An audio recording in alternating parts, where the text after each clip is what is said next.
The beginning after the end, episode 2. This show is going in a direction that I am thoroughly enjoying. I got thoughts, I got takes. Pain putters. Let's get into it. To start the episode off, we see what type of man Arthur was in his past life as King Gray. And there's only one word I can use to describe it.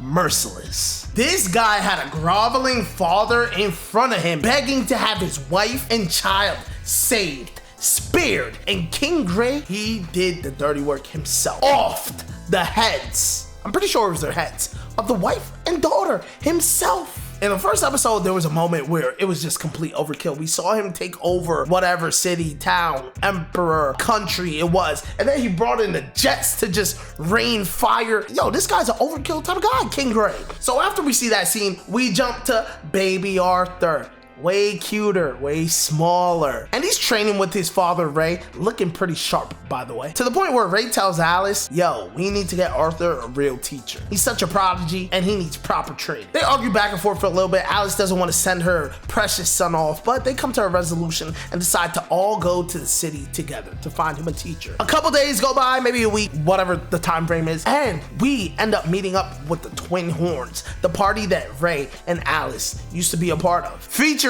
members Adam Crench, Angela Rose, Durden Walker, Jasmine Flamesworth, and Helen Shard. Some pretty dope names out of the Twin Horns. I'm a fan of Jasmine Flamesworth. Whoever came up with that, a bonus cookie for you.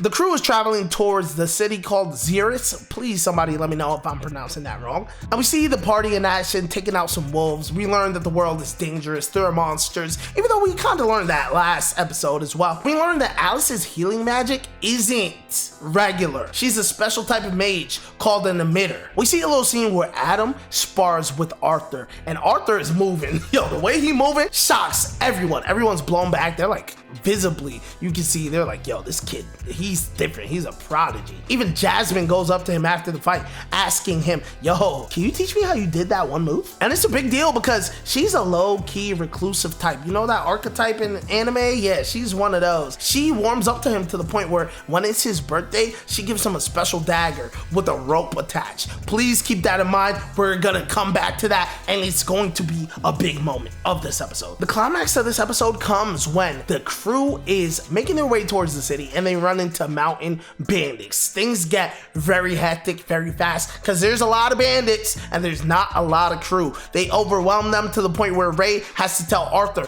get away with your mom because things are looking pretty bad. Arthur wants to stay and fight until Ray lets him know, no, you guys gotta run. You're gonna be a big brother. Your mother is pregnant. We got some scenes earlier in the episode that kind of gave it away, but I already knew. Alice had said when they were eating at night she wasn't hungry. I can already tell off using my Max Payne insight that she was pregnant, and of course that was the case. So they're running away, Arthur and Alice, and there's a dirty little bandit mage who doesn't want to let them go. And he uses some wind magic, and this is the Max Payne moment of this episode. Because that boy casts that spell and he knocks Arthur off the mountainside. He protected his mom, he like pushed her out the way, but he's getting knocked off the mountainside. Hey, he's not going down without a fight. He uses the rope that's on that mini knife that he got for his birthday, and he's able to get that mage to fall off as well. It's pretty swaggy the way that he did that, but things start getting heavy because as he's falling into the forest off the mountainside, he starts reflecting